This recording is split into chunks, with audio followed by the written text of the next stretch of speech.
I still remember the weight of that cardboard box in my hands. It wasn't heavy, just a few old photos, a childhood stuffed rabbit, and my mother's wedding ring. The true weight was in my brother's words. Standing in our childhood home, mourners still mingling in the living room, Marcus had pulled me aside, handed me that box, and said those words that would change everything. "You're no longer our responsibility." The rain pattered against the funeral home's windows earlier that day, matching the rhythm of whispered condolences. Mom's death wasn't unexpected. The cancer had taken its time, methodical in its destruction. What I hadn't anticipated was the family implosion that would follow. I'd spent 3 years as her caretaker. 3 years of missed promotions, paused relationships, and sleepless nights while my siblings built their lives elsewhere. Marcus with his perfect family in their perfect colonial house, Eliza with her thriving practice and second home in Maine, and me, Daria, the one who stayed. The one who administered medication, changed sheets, and held our mother's hand during those final, frightening hours. "You chose to stay," Marcus had said when I called for help that first year. "Nobody asked you to be a martyr." But what choice did I really have? Our father had been gone for a decade. Hospice care was limited, and not Marcus, not Eliza had offered an alternative. So I had moved back into my childhood bedroom at 32, trading my apartment and assistant editor position for a twin bed and part-time remote work that barely covered my student loans. The funeral itself was picture perfect, as orchestrated by Eliza. White lilies, string quartet, catered reception. My siblings swept in with their families, managed the service with practiced efficiency, and accepted condolences with appropriate solemnity. I stood to the side, exhaustion seeping from my bones. 3 years of caregiving had hollowed me out, left me raw and exposed. I'd expected gratitude, or at least acknowledgement. What I got was that box. "We've decided to sell the house," Marcus continued, his voice businesslike, detached. "Eliza and I split the costs of Mom's care facility and final arrangements. We're selling the rest to recoup our expenses." My mind reeled. What care facility? She was here with me. "The last 3 months," he clarified, checking his watch. "The hospice nurse, the medications. That wasn't free, Daria." I stared at him, disbelief spreading through me like ice water. "I paid for the at-home care. I used my savings, maxed out my credit cards."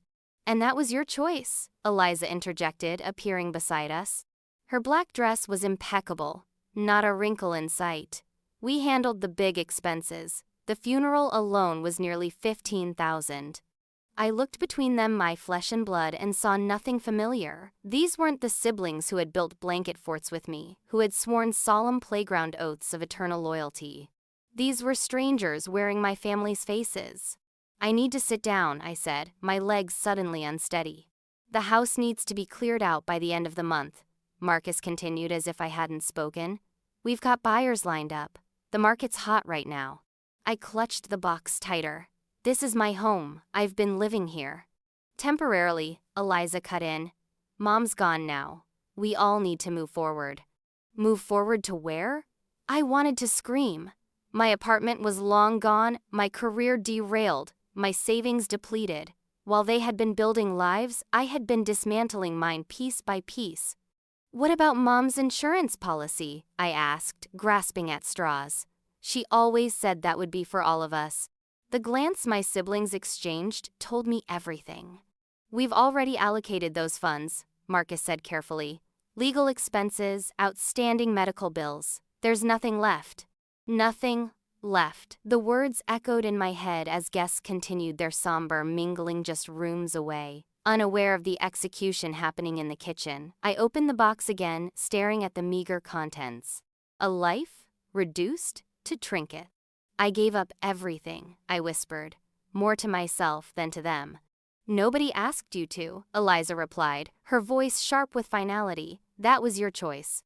And then they left me there, box in hand, to rejoin the mourners and accept more condolences for their tremendous loss. I didn't cry. Not then. The numbness was too complete, too consuming. Instead, I methodically walked through the house that wouldn't be mine for much longer, touching door frames, countertops, windowsills, memorizing the feel of the only stability I had left.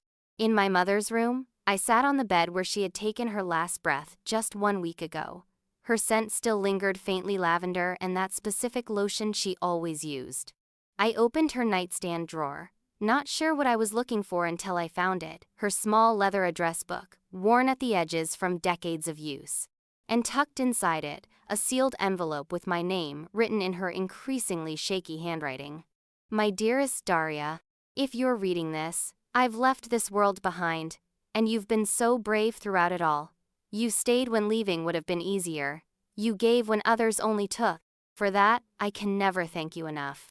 What I can do is protect you, even after I'm gone. Remember the blue folder in my filing cabinet? The one I had you witness last year? That was my updated will. No matter what Marcus or Eliza might tell you, I made provisions for you. The house is to be sold, yes, but the proceeds are to be split 3 ways. Furthermore, my insurance policy is to be divided equally. They will not tell you this. I know my other children too well. They have their father's sense of entitlement. That's why I've left a copy of all documents with my attorney, James Whitaker. His card is enclosed. You have always been the heart of this family, even when we didn't deserve you. Now it's time for you to live for yourself. All my love, Mom.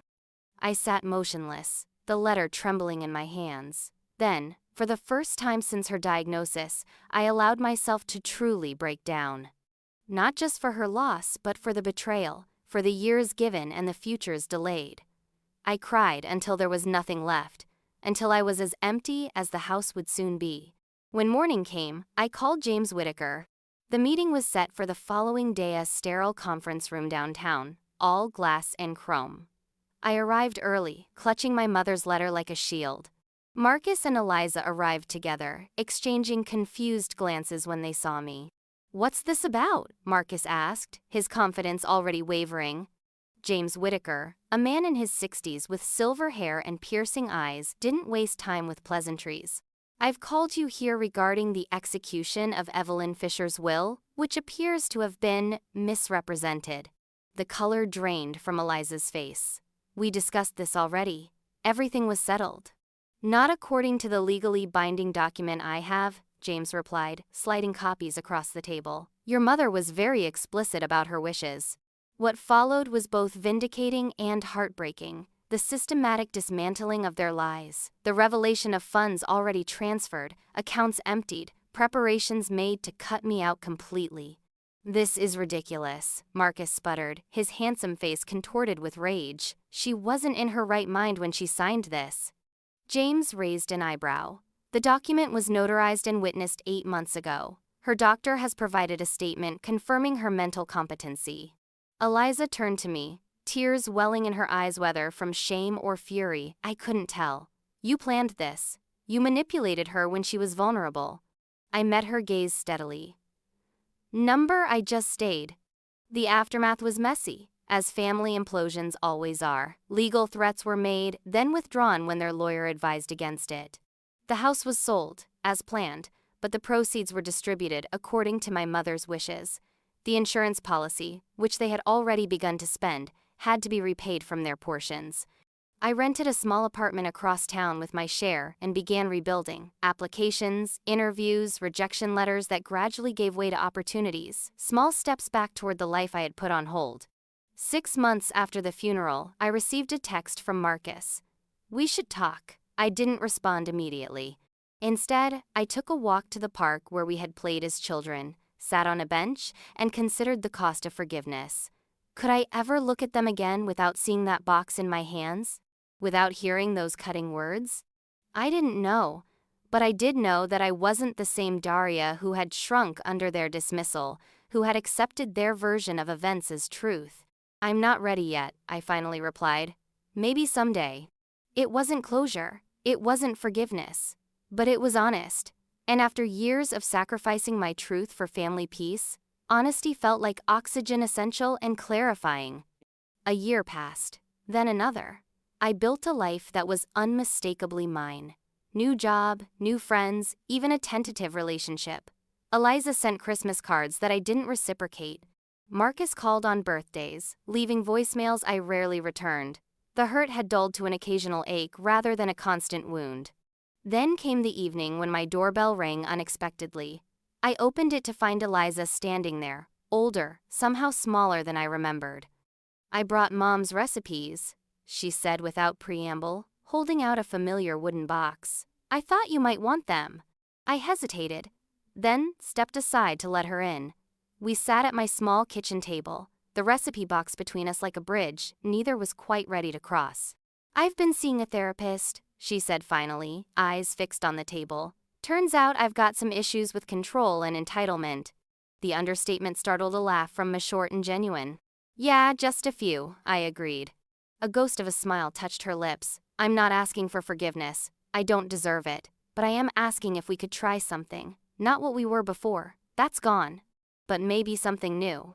I looked at her, really looked, and saw not the polished, perfect sister who had dismissed my sacrifices, but a flawed, struggling human, just like me.